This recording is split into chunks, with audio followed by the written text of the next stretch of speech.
All right, so this is an introduction to the D&D campaign that I ran with a group of my friends, and it was based in the Star Wars world. Our D&D is kind of homebrew, shoot from the hip. We do have rules, but it's our rules. We don't follow any book. And I've loved Star Wars for a very long time. I saw the movies. I read all kinds of books. I went deep into the lore. Really liked Star Wars, and See, I didn't. you didn't know Star Wars very well. No, beyond the movies, no, I didn't really know it so well. But yeah, I loved this story absolutely 100% from beginning till the end of the first. What we thought was the end of it Till the prequels came, and yep. and then All Disney of it. picked up. Yep. Well, I really liked Star Wars, and then later on, I got into D&D with a group of guys, and it was my turn to run a campaign. It was going to be my first one I ever ran, and I decided to pick Star Wars because my imagination and how much I knew of Star Wars, I knew I could probably get a decent story together to run the group through. Now, we all know Star Wars. I'm not going to describe Star Wars in the time of events or anything like that, but my first D&D campaign I ran was a Star Wars one, and it was set during or right after 10 years after the Clone Wars Order 66 went down. There was a whole group of cast, but we're going to focus on one character, Axel, and we're going to describe his character in detail, because in the new campaign you guys are going to sit down and listen to, Axel is a master, and he's a master of the light and the dark at this point. And we're going to try to get you up to speed on who this character is, why he is the way he is, and why he has 3 different names, because Axel, he doesn't go by that anymore. No. So we're going to start from the beginning at Order 66. A clone trooper by the nickname CC, he had suffered head trauma. So in Order 60, a few head traumas out on the battlefields over time. And when Order 66 came down, he was able to not follow that order. So when Lost in translation. yeah. So when all the other commandos started gunning down their Jedi counterparts, he did not. And there was 2 Padawans who survived Order 66 as well. CC helped them escape after he ran into them. It was Axel and Anan. They were both brothers. In the first campaign, these brothers were going to be polar opposites of each other. One was going to be a kind of a gray Jedi because they hadn't had training since about 10 years old. They were going to be polar opposites of each other, to where one leaned to the light and the other had a tendency to lean to the dark. Anyway, they survived Order 66. For a short time, CC was a surrogate father to them, and slowly they built a crew, and they became high-paid mercenaries. They would not use their lightsabers. They were in hiding.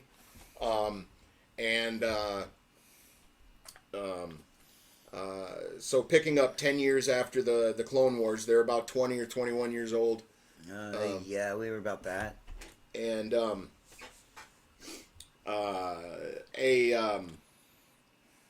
imperialist, Bosha Kesh, who's kind of chubby.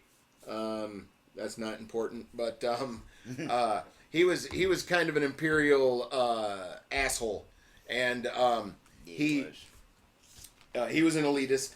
And anyway, he needed the best mercenaries for a job, so he went out and he put it out on the lines, and sure enough, he got the best people for the job, which was Axel, CC, Anan, and their small group were hired by Bosha to go on pick up some relics from some planet. Anyway, I'll make a long story short. They find who is another character of our campaign, Jacob. They found his droid on the planet when they went to retrieve some artifacts They retrieved the artifacts that they were going to sell with Bosha to get paid. Yep. But they found this robot, and this robot was sentient, and he was from the Sith era.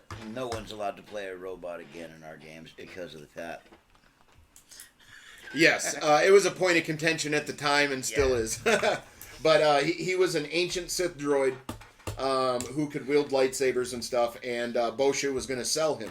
Well, obviously that wasn't going to happen. So they got introduced that the Bosha, he screamed Jedi out over the comms as they were trying to leave the planet because it was under blockade. And they crushed his arm, cut it off, and tortured him a little bit. And they got away. But that made the Empire known. Whenever a Jedi term is used and it goes through the wire, eventually Darth Vader and the Empire is well aware of their... Right. You know, but they were hidden for a very long time. Well, for a little bit after that, they messed with this Bosha character, and they made an arrangement with them. Don't ever turn us into the Empire again, and we'll let you live. Yeah.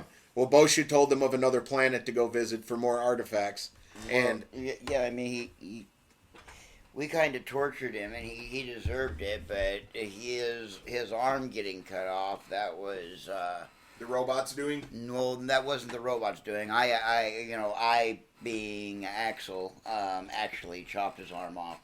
That was after it was crushed, though, right? Yes, because the robot had a hold of him, went to grab him by the head, and he put his arm up. And so Jacob grabbed him by his arm and crushed his arm. With his hydraulic hand. And just broke it into, just pulverized it. And so, he went to grab Jacob with his other arm, so I relieved Bosha of his arm and got between him and the robot. Because we still needed Bosha. And the robot, Jacob had a hold of him. He was going to kill him. So... Yep. So they escape this moment, and they end up coming to terms with Bosha. They take him somewhere so he can get medical attention and stuff. He gets that. So he takes them to another planet to receive to go claim some more relics. And when they do, they run into a marooned ex-Jedi Master named Dashir. The planet was called Adreno, I do believe. I actually don't remember. I remember little bits about it, but it was so Adreno, long ago. yes, it was Adreno or Adreno. And this planet was kind of like Endor in a sense. It was a forest planet, massive jungles and stuff. Anyway, you find Dashir there. And he was an ex-Jedi Master who was marooned there. He went there with one of his students, his Padawan, in seek of knowledge. And his ship was destroyed, his Padawan was killed, and he could not enter this temple and get at the artifact alone. And he slowly went crazy over time. Yeah, he was a bit broken, fractured. That guy, he...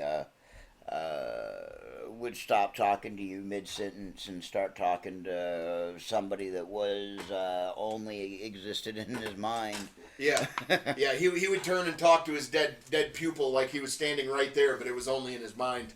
Now, Dashir, being stuck on this planet, he dabbled into the dark side and he became a true Grey Jedi. He did. He was a master of both, the light and the dark. He could call on either or to serve his purposes. Mm-hmm. He saw much promise in Axel and Anon for them to be able to walk the tightrope, so to speak, as he walked. Right. So you save Dashir and you gain a master and he starts training you guys. You go and sell some artifacts. You meet an admiral, Admiral Talos, a friend of Bosha's. And you guys go off on a third adventure, and this is where Bosha dies.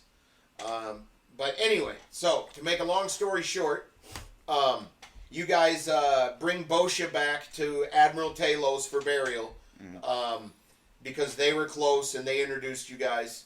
And during his funeral procession, the Empire is reclaiming and taking over this wherever they were, on the asteroid type place or whatever. It was a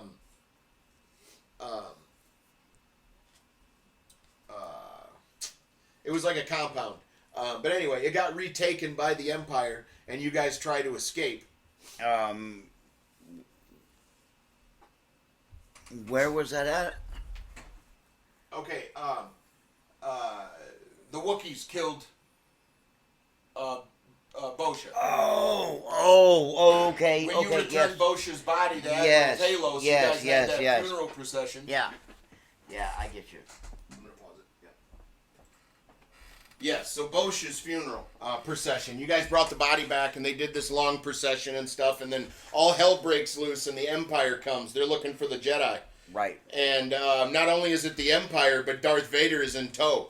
Now you've got two Padawan trained level, one leaning light, one leading dark Padawans, pretty much, to a brand new master that's a Jedi or a master of both.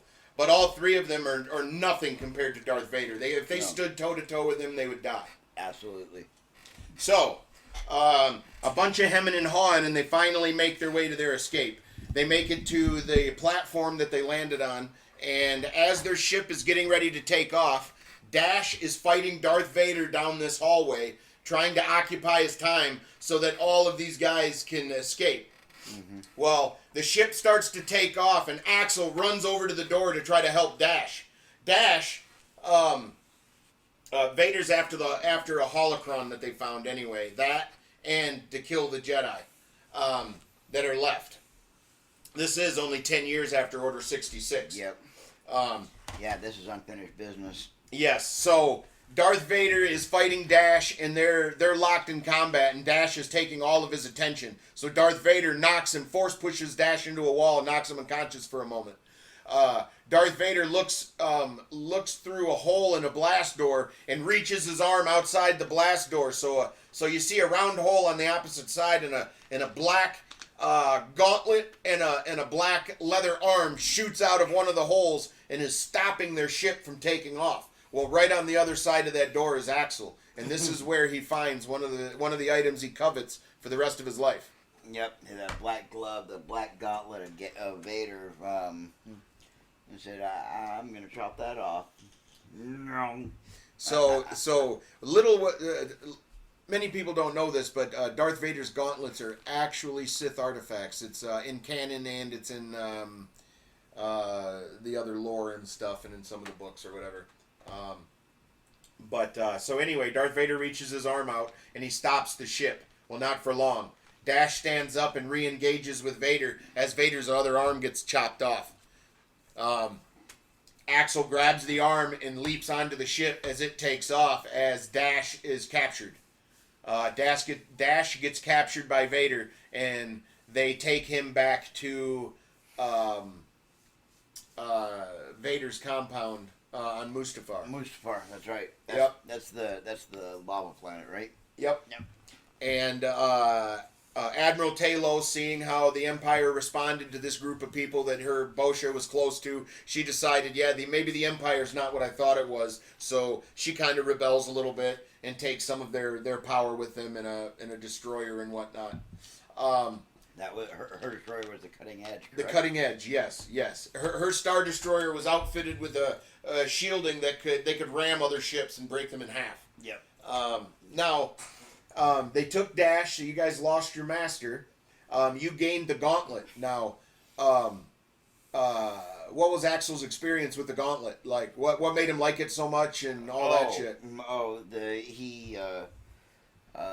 He instantly gained the ability to seize somebody by the force, and his most favorite, the ability to choke somebody.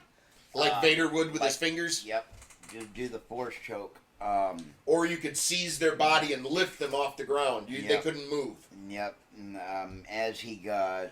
So in our D&D campaign, that was a very powerful move. Yes, that it was pretty much an unstoppable, unblockable move.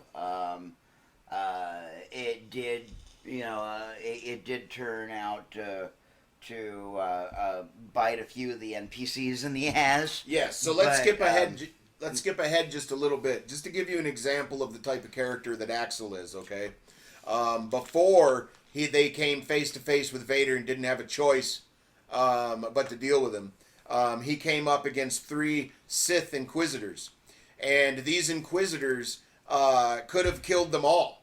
This level was basically designed like a Terminator. They were supposed to run, and they did run the entire time until the crew needed time to get on board and to fire the engines up and everything. And Axel stands his ground against 3 of them, and 3 lightsabers. 3 red lightsabers go through a blast door and start melting the center. The molten metal comes down, and soon you can see one of the Inquisitors behind the holes that are starting to be melted and formed. And Axel stops and says, I can see her. And yes, he could. And so I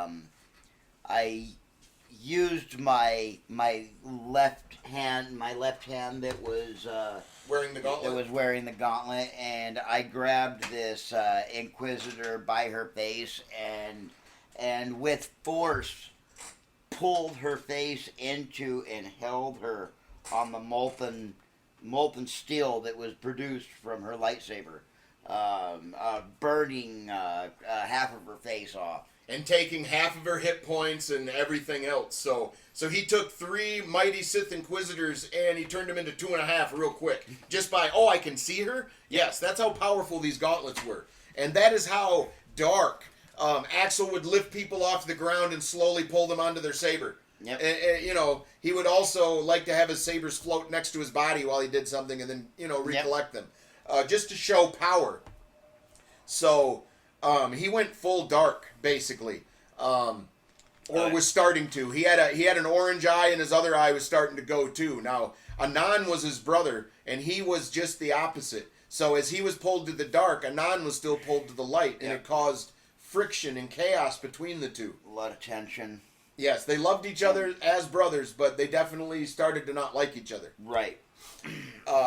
Now, Axel went to go... they almost came to blows, the brothers did, when they went to go save Dash. And Dash was, because they didn't go right away, they had a choice. They did something else, a mission first, to go collect some money. Then they decided to go help Dash. Dash was Vader's plaything for a little while. He enjoyed having a Jedi Master of both that he could toy with and get angry and all that stuff. He found it interesting. Well, when they found him, he was mangled, so Axel put him down. Right. And when he put down his master, his brother, thought he overstepped his bounds. Yeah, everybody thought that I was just absolutely the devil incarnate. Yeah, he was going off the deep end, and they thought, oops, maybe we have to deal with him now. Yeah. Little did they know that Dash wanted to be set free. His body had been tortured enough. You guys have a major confrontation with Vader. He takes over this Star Destroyer. He destroys the engines. You guys just make it out in your ship as it's going through an atmosphere and falling to a planet. Vader messes up your ship, so now you're crashing. Everybody's crashing. You guys come to a soft landing. Yeah. And the Star Destroyer, you're watching in awe, and you think, Admiral Talos, everybody, including Vader, is about to die on the Star Destroyer. Mm-hmm. What does Vader do? He does what Anakin does best. He flew that thing in and crash landed it use the shielding that's designed to penetrate the hull of another ship and cut it in half, or whatever it is. It used that to gouge into the earth and not necessarily the earth, but the plowed into it, the planet's surface anyway, and that's how he stopped. I mean, crash landed a Star Destroyer. Yep. But that's Anakin. So they all get out of their ship, and they're getting ready for a fight.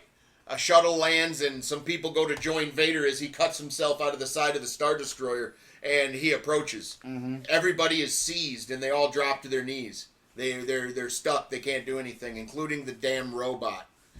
Right. But anyway, so what happens is Darth Vader approaches and he finds the dark side power in Axel very appealing. And he gives Axel a choice. I will spare your comrades, and this is at the end of our campaign. He spares Axel's life as long as he rises from his knees as Darth Spectre, and joins his side as his apprentice. Now, Vader, the entire time, if you know Star Wars lore, has always wanted to take the Emperor out. He waited for his son because he thought he had to. If Vader thought there was somebody else who would have teamed up with him to take the Emperor out, he would have. So he found promise in Axel. He gives him lets him keep the gauntlet. He gives him his other gauntlet. Yeah, really, as good faith. Yeah. Am I not a generous master or something like that? He said. Yep. So now he's got 2 gauntlets. Yep. He gives Axel the gauntlets, and he starts to train Axel. So that is the end of our campaign, where everybody's on their knees, and he tells Axel, you're sparing them and saving their lives now, but if you are to spot them on the battlefield again, you will be the one to personally end their life. Yep. Axel takes the deal. They all leave. So that's the end of our campaign, but that's not the end of Axel's story. We're about to get into the new campaign. So over this period of time, Axel worked with Darth Vader, and a few months go by, and Vader thinks that they're ready to kill the Emperor. Well, the Emperor has been waiting for Vader to attempt this for some time now. Mm-hmm. The Emperor is impressed with Vader's attempt, but they fail. Yeah. Vader is spanked. Like, he is treated like shit, but he is respected for the attempt. Axel, his body is broken, beaten, battered, almost dead. They believe that he is, but he is not dead. A side character we have not talked much about, which is Dietrich. They met him along the way. He's a Doug, like the Doug that was in the pod race in episode 1. This Doug left with Axel when Vader gave him the thing. That was part of the deal. My Doug comes with me. Mm-hmm. Vader allowed it. So, this Doug spirits Axel's basically dying body away, and he recovers slowly. Years and years go by. Luke Skywalker takes out in Return of the Jedi like he does in the movie. All that stuff. Vader's gone. The Emperor's gone. All that's done. Well, about a year or 2 after The Mandalorian, during that time period, it's like 8 or 9 years after Return of the Jedi at this point. Yep. Axel is like a 62-year-old master, and he's a master of the force of the good and the bad, the light and the dark. And at this point in our story, we pick up where Dietrich and Axel fly to this planet, and it's not Axel anymore, I'm sorry. Axel died for all intents and purposes and became Darth Spectre. When the Emperor defeated Darth Spectre died, and he became the Ghost, the moniker. He is no one, and for years he had no desires. He just kept to himself, and he followed the will of the Force. Just followed where the Force felt, where he felt the Force was taking him. He didn't always know why he was where he was, and it didn't always make sense to him. But he followed it nonetheless, and he follows the will of the Force to the planet Tarola, which after following the will of the Force and navigating here and there, he finds a temple. He goes inside it. It's a Sith temple. He sits there and waits a while, and who does he come across? The will of the Force is very generous to Ghost. He gives him Luke Skywalker. He shows up with 3 of his students, and that's where our story takes place. Now, I'm going to go and listen to the very first recap we do, because sadly we're not going to have the very first one recorded. But whatever detail is missing, I'm going to pick up and fill in right now.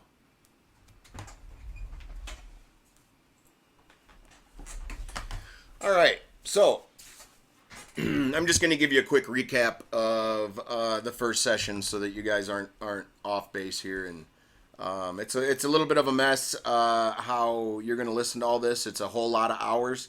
It's a lot of combat and stuff. But it is rewarding if you like story and you like character arcs and story and character development, stuff like that. But all right, so Ghost, who used to be Darth Specter and used to be Axel, Ghost, and Dietrich, they fly to planet Tirola, and he's following the will of the Force. He lands at the outer edge of a forest. He walks out into a desert. You know, he looks around and he feels with the Force, and he walks into the desert. He enters into this temple, and he waits because the Force tells him to. Well, basically, a short time later, a small unit of New Republic fighters and a command ship jump out of hyperspace above the planet Tirola. On the bridge of the command ship is Luke Skywalker in heavy meditation at the forward viewing port. His comms chirp to life, telling him, Commander Skywalker, there are no Imperial presence around or on the surface of the planet. You're free to proceed. So Luke and 3 students, they travel down to the planet. And Luke thinks this is going to be a sort of a teaching trip for a few of his students that have shown a lot of promise. So him and his 3 students, they go down to the planet and they find their way out. They had the coordinates. They didn't have to follow the will of the Force. They land right outside the temple, and there's some animals that they try to calm and get to scurry off so they don't have to fight them, because that's not the Jedi way and whatnot. And anyway, they descend into this temple, and this temple is a Sith temple. Luke Skywalker has no business dabbling with the Sith anything. The closest thing to a Sith he was close to was Palpatine and Darth Vader, but he didn't learn from them. All he did was get his butt kicked by them.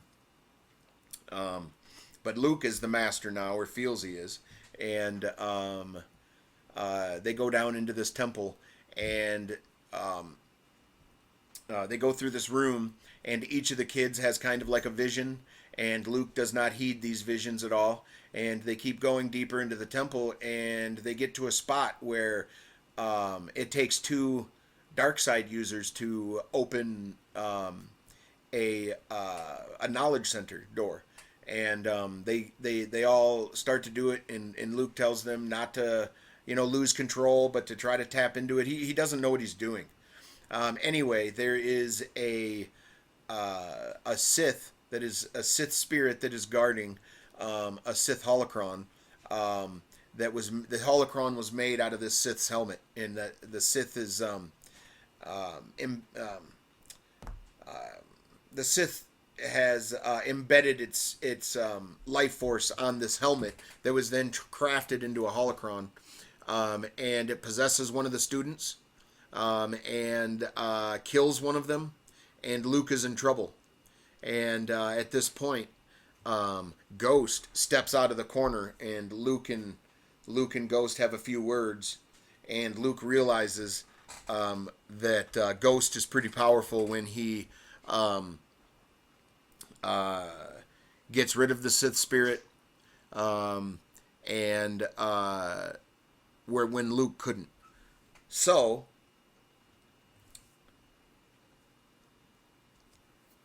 Ghost, he has a long conversation with Luke. You've failed these students. You're messing with stuff you shouldn't even be messing with. The pure hubris of Luke to think he could bring students into a place like this, let alone him traipse in there without a care in the world. Luke agrees. Because his 2 students that are left alive lost control, he was going to abandon them. Ghost picks up on that, and Ghost takes them under his wing, and he ejects Luke from the temple. Luke takes the body and he leaves, and some Star Destroyers jump in as Luke gets back to his Republic fighter, and they start fighting in the sky as landing parties start to go down. As Ghost grabs the holocron after expelling Luke, Ghost grabs the holocron, and he hears Darth Vader's voice for some reason, his old master, and he's confused as Darth Vader is dead. Which he talked to Luke about as well during the conversation they had. He meditates for a long time trying to reach out and feel Vader, but he's gone. Immediately after he hears the voice, all trace of Vader is gone. So He meditates, and it takes like an hour. During this hour, Luke makes his way back to the Republic fighter with the body of his slain Padawan. And at this point, 2 Star Destroyers jump out of hyperspace. These Star Destroyers start attacking the Republic fighter, and they start dropping ground troops to try to get at this temple for some reason. Nobody knows what the purpose is as of yet. So when Ghost and his 2 students leave the temple, they fight some ground troops and some weird mutated or cloned Inquisitors, and they make their way back to their ship. I do believe they run into Samara at this point. I do believe all this has been gone over in what's coming next. Thank you for listening. I hope you enjoy. It is a very long tale. But if you know your Star Wars and you know where this stuff falls in the timeline, it's not too hard to get this to go. Now, my friend Brad, who plays Axel, who changed into Spectre, who then almost died with the Emperor and Darth Vader, and now he's Ghost. He basically plays a master in my D&D game. We're teaching a couple of young kids how to play D&D, and he is playing basically an NPC in my game. So I couldn't have a character like Ghost running in my D&D campaign being an actual player character because of the immense power. He could break my game in multiple different ways very quickly. So he's in on it. So when we're doing this, he knows what's coming next usually, unless it's a surprise just for him. So keep that in mind if you're very knowledgeable of D&D and you're listening to this and you think, what? No, that doesn't happen that way. That can't be. It's because he's an NPC that's pretending to be a player character. All right. I hope you guys enjoy. Have a great time.